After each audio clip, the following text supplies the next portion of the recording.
Hello दोस्तों, आज हम लोग बात करेंगे रिप्रोडक्टिव सिस्टम यानी जनन तंत्र के बारे में। तो सबसे पहले हम लोग समझेंगे कि जनन तंत्र किसे कहते हैं। तो अपने ही समान संतान उत्पत्ति को जन्म देना जनन तंत्र कहलाता है। जनन तंत्र इसलिए आवश्यकता है क्योंकि अगली पीढ़ी को बढ़ाने के लिए जनन तंत्र की आवश्यकता होती है।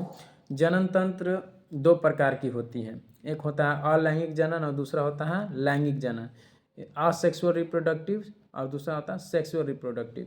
तो हम लोग समझेंगे अलैंगिक जनन के बारे में। तो वैसे जनन जिसमें नर युग्मक और मादा युग्मक दोनों की आवश्यकता नहीं होती है उसे अलैंगिक जनन कहते हैं। यह जनन अपने ही शरीर से उत्पन्न हो जाता है, इसमें निषेचन नहीं होता यानी फर्टिलाइजेशन नहीं होता।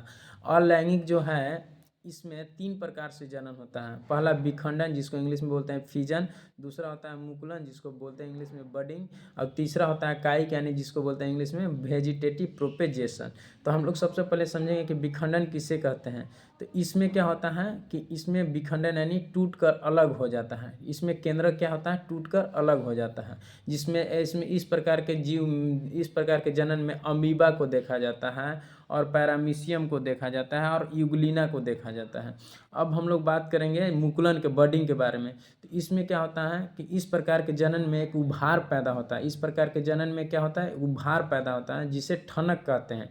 यानी कि आप लोग बैर का पेड़ देखे होंगे जिसमें देखिएगा बोला जाता है कि इसका घाव निकल गया, उस प्रकार का उभार पैदा यानी ठनक हो जाता है। तो उसी से एक जीव का निर्माण होता है जिसको इस प्रकार के जनन के में आपको हाइड्रा का देखा जाता है और युगइष्ट का देखा जाता है। अब हाइड्रा क्या है, तो हाइड्रा एक प्रकार का जीव है, जलीय जीव है जो अमर रहता है। अब देखिए काइक यानी वेजिटेटिव प्रोपेजेशन के बारे में बात करेंगे।